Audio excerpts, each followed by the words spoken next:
जय हिंद साथियों। भाजपा है तो लोकतंत्र है।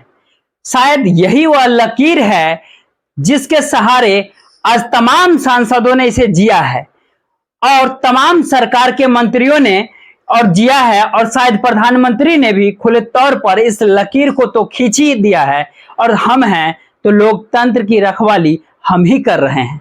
और बीते 75 वर्ष से इस देश के भीतर में अगर लोकतंत्र है तो लोकतंत्र के मंदिर में बैठने वाले उन तमाम सांसदों को आज याद कीजिएगा जिन्होंने इस देश को गढ़ा था। और इस दौर में कई बड़े नामों का जिक्र हर किसी ने कर दिया, लेकिन यहां तक कि प्रधानमंत्री खुद आज नेहरू की तारीफ करते हुए दिखाई दिए।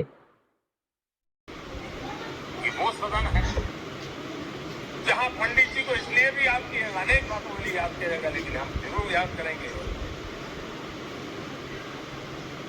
इसी सदन में पंडित नेहरू का at the stroke of midnight गूंज हम सबको प्रेरित करते हैं।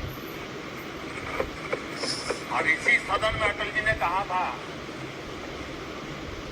शब्द आज भी गूंज रहे हैं इस सदन में, सरकारें आएगी जाएगी, पार्टियां बनेगी बिगड़ेगी, लेकिन ये देश रहना चाहिए। मतलब कांग्रेस के नेता भी अटल बिहारी वाजपेयी को याद करते हुए दिखाई दिए।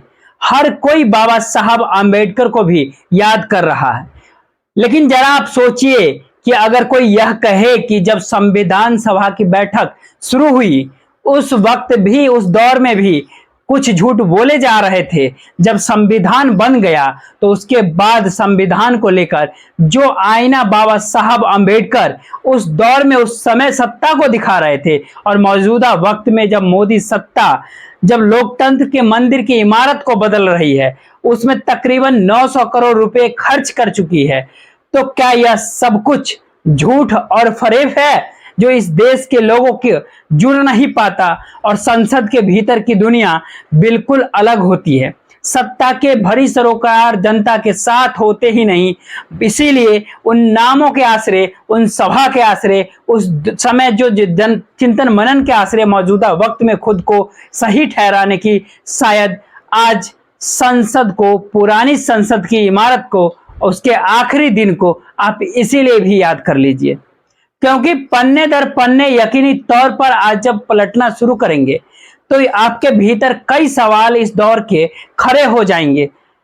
हर कोई जिक्र कर रहा है कि नेहरू का, लोहिया का भी जिक्र हो रहा है, जिक्र बाबा साहब आंबेडकर का भी हो रहा है, लेकिन किसी ने भी नहीं कहा कि संविधान सभा की आखिरी बैठक हो या संविधान सभा की शुरुआती और पहली बैठक हो, जिसमें नेहरू ने बताया था कि संविधान का उद्देश्य होना क्या चाहिए।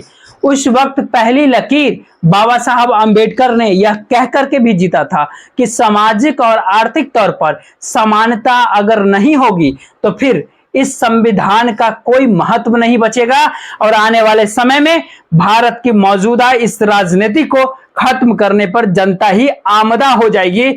सचेत रहिए। क्या इस पन्ने को खोला जाए? और इस पन्नों से इधर तो मौजूदा वक्त में अगर आप एक से लेकर के और आखिरी सांसद तक को अगर आप देखिएगा, यानी लोकसभा हो या राज्यसभा हो, तमाम सांसदों की अगर एवरेज कीमत निकालिएगा, जो उनके बैंक में जमा है, जो उनके पास संपत्ति है, तो हर कोई करोड़पति है। और इस देश के भीतर में करोड़पतियों की तादाद 1% भी नहीं है, 0.1% के करीब ये आकर के टिकते हैं। तो क्या ऐसे में इस देश के भीतर में 0.1% को जीने वाले तबका इस देश के कोई 7 सरोकार बैठा पाएगा? क्या उसे इस बात का एहसास होगा महंगाई का मतलब क्या होता है, बेरोजगारी का मतलब क्या होता है, इलाज महंगा हो जाए तो इसका मतलब क्या है? उसे जानकारी होगी? या वह चंद्रयान को देखेगा या फिर G20 को देखेगा? वह जोर जोर से तालियों पीटेगा और अपने आप को लोकतंत्र में कहलाने की दिशा में बढ़ तो नहीं जाएगा आगे? हमें लगता है इस बातों को आज जिक्र इसलिए भी जरूरी है क्योंकि अब चुनाव जब करीब आने लगे हैं तो क्या देश के प्रधानमंत्री को इसका एहसास हो चला है? 2024 में कुछ भी हो सकता है, क्योंकि इस देश के हालत लोगों की हालत जो है उस संसद से मैच नहीं करती है, सत्ता से मैच नहीं करता है। कल्पना के परे है प्रधानमंत्री मोदी की रहीसी, कल्पना के परे है इस देश के सांसदों की मिलने वाले सुविधाओं की पूरी पोटली। और भयंकर स्थिति इस देश के आम लोगों की किस तरीके से है, यह भी क्या यह जानते हैं, या सिर्फ आंकड़ों के जरिए बताकर अपने जिंदगी के हसीन लम्हे गुजारना चाहते हैं। बैठ करके दिल्ली में हमें लगता है इस बात का आज हर उस पन्ने को पलटना चाहिए और खोलने की जरूरत पड़ी है, क्योंकि समझने की भी जरूरत है क्यों इस दौर में आर्थिक समानता का जिक्र नहीं होता है। जबकि पार्लियामेंट के भीतर जब लोहिया पहुंचे तो उन्होंने नेहरू और उनके उस दौर के योजना आयोग को चुनौती दी थी कि आप जो कहते हैं इस देश में 70% लोग 15 आने का जीवन जीते हैं, सच यह है कि इस देश के 60% से ज्यादा लोगों की आय 3 आने भी नहीं है। और एक लंबी बहस चली और योजना आयोग को इसके बाद अपने आंकड़ों को घटाना पड़ा। क्या यह स्थिति नीति आयोग के साथ हो सकता है? क्या इस दौर में लोहिया उस दौर में तो आवाज उठाई थी प्रधानमंत्री की रहीसी को लेकर के, क्या इस दौर में कोई बताएगा कि प्रधानमंत्री की सुरक्षा को लेकर हर दिन तकरीबन 2 करोड़ रुपए खर्च हो जाते हैं, हर दिन प्रचार पर 43 करोड़ रुपए फूंक दिए जाते हैं? क्या कोई बताएगा इस बात को लेकर के? जी नहीं, बिल्कुल नहीं। संसद की इमारत बदल रहा है, एक नई इमारत बन चुकी है और पुरानी इमारत का क्या होगा ये बात अभी कोई नहीं जानता। लेकिन उस इमारत के भीतर में भगत सिंह को भी याद कीजिएगा और प्रेस रेस्टोरेंट यानी नेहरू का दिया हुआ भाषण उसे भी याद कीजिएगा। और पता नहीं क्या क्या याद किया गया। पन्ने जब वाकई पलटिएगा तो आपको समझ आ जाएगा कि संसद का विशेष सत्र जिन वजहों से बुलाया जाता है उसका भी खुला माहौल आज पूरे तौर पर उड़ाया गया। इन परिस्थितियों के भीतर जब सभी ने लगभग बाबा साहब अम्बेडकर का नाम लिया तो हमें लगता है शुरुआत बाबा साहब अम्बेडकर की नाम के जरिए ही कर दिया जाए, क्योंकि बाबा साहब अम्बेडकर की राइटिंग एंड स्पीचेज खंड 13 यानी पन्ना 8 जब नेहरू ने बताया और 13 दिसंबर 1946 को कि संविधान सभा में संविधान के उद्देश्यों के बारे में अपना प्रस्ताव वह पेश कर रहे हैं, तो उस प्रस्ताव की आलोचना किसी और ने नहीं बल्कि अंबेडकर ने कही और उन्होंने कहा कि यह प्रस्ताव बहुत निराशाजनक है। इस बात का उन्होंने जिक्र क्यों किया? यह पेज नंबर 9 में नजर आता है, खंड 13 ही है, राइटिंग एंड स्पीचेज बाबा साहब अम्बेडकर का। उनका बहुत साफ कहना था कि मैं आशा करता था कि कोई ऐसा प्रावधान हो जिसमें राज्य सत्ता आर्थिक, सामाजिक और राजनीतिक न्याय को निथार्थ रूप दे सके। उस दृष्टिकोण से मैं आशा करता हूं कि यह प्रस्ताव बहुत ही स्पष्ट शब्दों में घोषित करे कि देश में सामाजिक और आर्थिक न्याय हो। इसके लिए उद्योग धंधे और भूमि का राष्ट्रीयकरण हो। जब तक अर्थतंत्र समाजवादी और स्वतंत्र ना हो तब तक मैं नहीं समझता कोई भावी सरकार जो सामाजिक, आर्थिक और राजनीतिक न्याय करना चाहती है यह ऐसा कर भी पाएगा। 1946 13 दिसंबर संविधान सभा के उद्देश्य, संविधान सभा के क्या उद्देश्य होने चाहिए नेहरू के बाद कोई बात को खारिज करते उस वक्त डॉक्टर भीमराव अंबेडकर यानी बाबा साहब अम्बेडकर ने जब संविधान बना और आखिरी दौर में जब बहस हो रही थी तो यह भी खंड 13 ही है, राइटिंग स्पीचेज बाबा साहब अम्बेडकर। लेकिन ये पन्ना है, पेज है 1216 पन्ना। इस पन्ने में उन्होंने साफ तौर पे कहा है कि 26 जनवरी 1950 को हम उन विरोधों के जीवन में प्रवेश करने जा रहे हैं और राजनीतिक में हम समानता प्राप्त करेंगे और उस सामाजिक और आर्थिक जीवन में असमानता बनी रहेगी।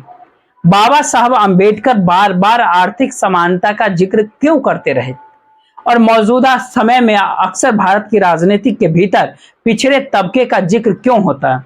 आर्थिक तौर पर गरीब तबके को वोटर के तौर पर क्यों देखा जाता है? इस देश के भीतर में आदिवासी, दलित को लेकर के असमानता का भाव, ओबीसी को लेकर के असमानता का भाव और मुस्लिमों को भीतर पासमानदा समाज को लेकर के भी असमानता का भाव वोट की परिस्थिति में इस देश के सत्ता और सरकार को खड़ा जरूर करता है। लेकिन जब आप संविधान के आईने में, लोकतंत्र के मंदिर में भीतर किसी सांसद के तर्ज पर बैठते हैं और अब सिर्फ गूगल के ज्ञान के जरिए उसमें शब्दों को लपेट कर बताना चाहते हैं, तो आपके सरोकार जनता से जुड़ते नहीं हैं।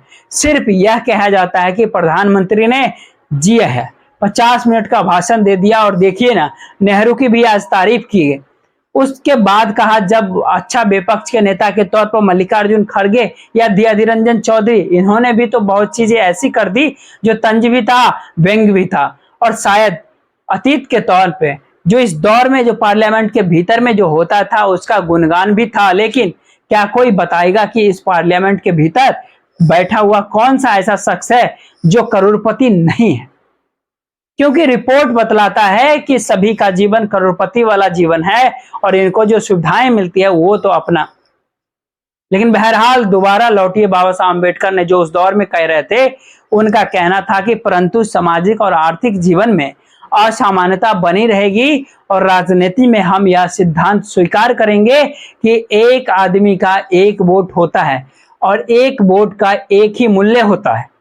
अपने सामाजिक और आर्थिक जीवन में अपनी सामाजिक और आर्थिक संरचना के कारण हम यह सिद्धांत नकारते रहेंगे कि एक आदमी का एक ही मूल्य होता है और कब तक अपने अंतर्विरोधों का जीवन बिताते रहेंगे। बाबा साहब अम्बेडकर ये 25 दिसंबर 1949 को जिक्र कर रहे थे। और कब तक हम अपने सामाजिक और आर्थिक जीवन में असमानता को नकारते हुए बहुत दिनों तक अगर इससे नकारते रहेंगे तो ऐसा हम राजनीतिक लोकतंत्र को खतरे में डालकर ही करेंगे। इसीलिए वह कहते थे कि जितनी जल्दी हो सके हमें इस अंत विरोध को दूर करना है, और वरना जो लोग इस असमानता से उत्पीड़ित हैं वह इस सभा द्वारा इतने परिश्रम से बनाए हुए राजनीतिक लोकतंत्र के भवन को ध्वस्त कर देंगे। यह अंदाज बाबा साहब अम्बेडकर का तब का है और मौजूदा समय का सच क्या है? या तो लोगों के भीतर सड़क पर गुस्सा है, आक्रोश है, सांसदों को लेकर के, मंत्रियों को लेकर के, इस देश के गवर्नेंस को लेकर के उनके भीतर गुस्सा है। जो नीतियां बनाई जाती है वो कॉरपोरेट के लिए बनाई जाती है। बाबा साहब अम्बेडकर बार बार इसी बात का जिक्र करते रहे कि यह कॉरपोरेट या रईस या फिर मध्य वर्गों के जरिए परिवर्तन नहीं होगा, इसमें मजदूरों का योगदान की जरूरत है। और शायद इसीलिए वो आर्थिक समानता को लेकर के खोज रहे थे। लेकिन अब जब मौजूदा समय में आज चर्चा इस बात को लेकर के हो चला है कि अब नई इमारत तैयार है, तो क्या अब आज की राजनीति में 2024 का अंश प्रधानमंत्री को दिखाई देने लगा है? क्योंकि अपनी रहीसी है उनकी, किसी भी राष्ट्र अध्यक्ष से दुनिया के सबसे ज्यादा है। सिर्फ एसपीजी को लेकर के खर्चा 1,62,00,000 है और उसके बाद 5 मेयर की जो सुरक्षा होती है उस पर तकरीबन 50 लाख का प्रतिदिन का खर्चा है। ये मिला दीजिएगा तो लगभग 2 लाख, 2.25 लाख, 2.25 करोड़ लगभग प्रत्येक दिन पार कर जाती है। यह प्रतिदिन का खर्चा प्रधानमंत्री पर है। और इसके साथ प्रधानमंत्री प्रचार, उनके प्रचार को लेकर के जो खर्चा है वो प्रतिदिन का 43 करोड़ रुपए का है। हम उस लोकतंत्र का जिक्र कर रहे हैं जिस लोकतंत्र की बदलती हुई इमारत के तले इस देश को हम देखना चाह रहे हैं और एहसास कराना चाह रहे हैं कि देखिए हम ही हैं तो लोकतंत्र है। यह कैसा लोकतंत्र है जिस लोकतंत्र के भीतर जनता के पास रोजगार नहीं, लेकिन उस पार्लियामेंट में बीते 9 वर्षों में 3 बार सांसदों ने कहा हमारा वेतन बढ़ा दीजिए, 2 बार वेतन बढ़ चुका है। यह किस लोकतंत्र का जिक्र है जिसमें सुविधाएं और चाहिए, इसका जिक्र भी हुआ और सुविधाएं बढ़ गई, जिक्र भी हुआ सुविधाएं बढ़ी। इसको किस लोकतंत्र का दौर, किस महंगाई और किस किसान, किस मजदूर, किस बेरोजगारी का जिक्र इस पार्लियामेंट के भीतर कौन सा सांसद करता है? क्योंकि देश का सच यह है कि मौजूदा वक्त में लोकतंत्र में, लोकसभा में जो सांसदों की पूरी फहरिस्त है, पूरी लिस्ट है, उसमें कईयों के पास इतनी पूंजी हो जो आप सोच भी नहीं सकते। जो सबसे महंगा सांसद, जो सबसे रईस सांसद है वह टीआरएस का, उसकी संपत्ति 5,300 करोड़ रुपए की। वैसा है कांग्रेस का एक सांसद की संपत्ति 2,577 करोड़ रुपए। समाजवादी पार्टी के एक राज्यसभा के सांसद हैं, 1,000 करोड़ से ज्यादा की उनकी संपत्ति है। लेकिन फिर भी सभी का एवरेज निकाल दीजिए तो लोकसभा में जितने बैठे हैं 21 करोड़ रुपए इनका एवरेज, और राज्यसभा में देखिएगा तो यह लगभग 80 करोड़ रुपए हर के पास है। यह एक एवरेज लकीर है। कई के पास ज्यादा होगा, कई के पास कम होगा, लेकिन 98-99% सांसद करोड़पति हैं। तो इनके जीवन से लोग मैच कैसे कर पाएंगे? और यह सिर्फ सांसदों की स्थिति नहीं है, विधायकों के भीतर भी यह सभी करोड़पति हैं। लाख की स्थिति में कोई विधायक नहीं आता है। अगर आप किसी भी पॉलिटिकल पार्टी का एवरेज निकालिएगा तो कांग्रेस के 719 विधायक देश में हैं। एवरेज निकालिएगा तो तकरीबन 22 करोड़ का एवरेज हर किसी के पास है। कांग्रेसियों का एवरेज 1357 विधायक, लगभग 12 करोड़ हर किसी के पास। और यही स्थिति हर पॉलिटिकल पार्टी के पास है। और जो सौदेबाजी ज्यादा कर लेता है उसके विधायक और सांसद ज्यादा रईस हो जाते हैं। जेडीएस के विधायक को भी 42 करोड़ रुपए औसत उनकी अपनी संपत्ति है, और टीडीपी उसके 19 विधायक है तो उनकी संपत्ति तकरीबन 70 करोड़ रुपए है। हर के देखते चले जाइएगा तो कहीं मैच नहीं करेगा इस देश के लोगों के साथ। लेकिन राजनीति है, चुनाव है, चुनाव को देखना समझना है, और शायद प्रधानमंत्री मोदी इस बात को समझ गए हैं। वो इस बात को समझने लगे हैं कि अगर अब खुद को स्टेटमेंट साबित नहीं कर पाए, अपने जो इंडिकेट किया कल कि हम इसी ऐतिहासिक फैसले की तरफ बढ़ रहे हैं, और आज ही शाम में 6:15 बजे कैबिनेट की बैठक भी बुलाई गई है, तो कई कयास लगने लगे कि क्या वाकई प्रधानमंत्री नरेंद्र मोदी इस सत्र के भीतर कुछ ऐसा करने वाले हैं जिसमें भारत नाम हो जाए देश का, या एक देश एक चुनाव की दिशा में बढ़ जाए। तो क्या करेंगे? क्या समान नागरिक संहिता लागू करा देंगे? महिला आरक्षण ले आएंगे? सरकारी नौकरियों में महिलाओं कोटा का जिक्र करेंगे? रोहिणी आरक्षण को लेकर के जो रिपोर्ट आए थे उसको लेकर के आएंगे? क्या करेंगे? लेकिन सवाल है वो जिक्र क्यों करते हैं? यह ऐतिहासिक फैसलों का वक्त है। यह फैसला किसके लिए जाते हैं? और राजनीतिक तौर पर लाभ क्या जनता को होता है? बिल्कुल भी नहीं।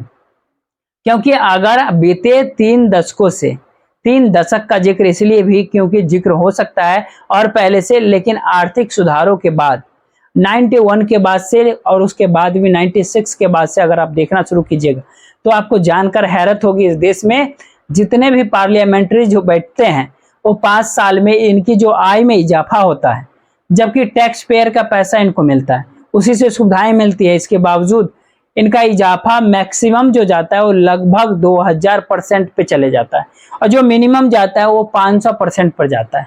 यह इजाफे की परिस्थिति है। इनकी आय में यह पैसा कहां से आता है? ये सुविधाओं की पोटली कौन खोले रहता है? अगर इतना पैसा है तो जनता से इन्हें क्या लेना देना है? और प्रधानमंत्री के भाषण का एक हिस्सा लगता है आपको सुनना भी चाहिए। इस सदन से विदाई लेना एक बेहद भावुक पल है। परिवार भी अगर पुराना घर छोड़ करके नए घर में जाता है तो बहुत सारी यादें उसे कुछ पल के लिए झकझोर देता है। हम इस सदन को छोड़ करके जा रहे हैं तो हमारा मन मस्तिष्क भी उन भावनाओं से भरा हुआ है और अनेक यादों से भरा हुआ है। उत्सव, उमंग, कट्टे पिट्टे पल, नोक झोंक इन यादों से जुड़ा हुआ है। अब सोचिए, सरकारें आती जाती रहेंगी लेकिन प्रधानमंत्री उस दौर को और उस घर को याद कर रहे हैं। इस देश के भीतर में कितने घरों को बुलडोजर ने तहस नहस कर दिया, प्रधानमंत्री ने कभी एक टिप्पणी तक नहीं किया।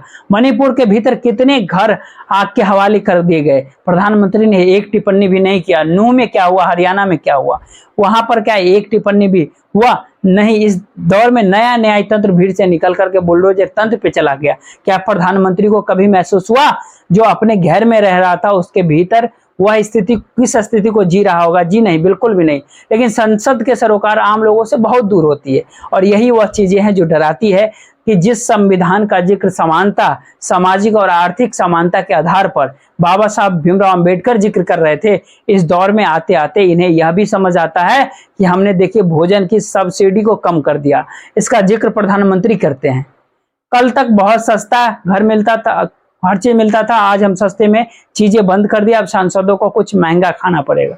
आप कल्पना कर रहे हैं किस दिशा में देश जा चुका है और किस दिशा में इस देश के पार्लियामेंट को यहाँ के सांसद ले जा चुके हैं, और उनसे आप कल्पना कर रहे हैं कि वह इस देश की गवर्नेंस को जनता के अनुकूल बनाएंगे। हमें लगता है यह बिल्कुल भी भूल जाइए, क्योंकि इस दौर में जब सांसद का विशेष सत्र भी लाया गया तो एक क्षण के लिए समझिए कि 11/12 से पहले विशेष सत्र लाए गए। क्यों लाए गए? 1947 में एक अधिकारी लेकर के आए क्योंकि सत्ता का हस्तांतरण करना था। 1962 में नेहरू लेकर के आए क्योंकि 8 नवंबर 1962 को चीन के साथ जो युद्ध हुआ था उसके सामने परिस्थितियां सामने थी। 72वें आजादी का 25 साल पूरे हुए तब विशेष सत्र बुलाया गया।